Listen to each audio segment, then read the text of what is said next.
Arratsaldeon. Gaur hasi dugu Mungian Gabonetako kanpaina berria. Gure ipuintxu honegaz eta gure lau pertsonaiekaz. Orduen oin apur eta salduko dotzuegu, zelandoan jolasa, eskaparaten jolasa, aurten antolatu duguna, eta seioak eta zelan lortu behar dozu esan eta botoak emon. A ver, los sellos están aquí claros. Tenéis que pasar por los establecimientos que tengan estos carteles, porque es los que participan. Tenéis que recoger 12 sellos. Los 12 sellos se recortan y se entregan en el establecimiento que queráis.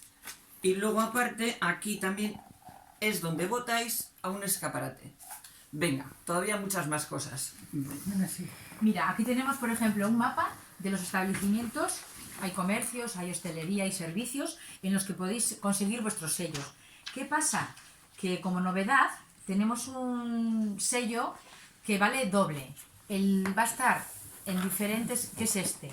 En diferentes establecimientos, se irán rotando y el día que por las redes sepáis dónde está, acudir porque vale doble. O sea que son todo ventajas.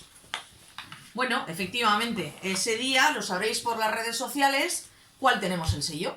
Y ese será doble. Pero pensar que podéis ir a los establecimientos que queráis que tengan este emblema y que os sellen, sin compra ni nada, o sea, gratuitamente. Y luego pensar que también podéis votar, que tenéis aquí para votar, el que os guste, el que más os guste. Que entonces seréis vosotros un poco el jurado, quien diga en Munguía qué escaparate os ha gustado más. Y y luego tendréis la oportunidad además de tres cheques de 200 euros. Así que animaros y venga, pasad por las tiendas de Munguía.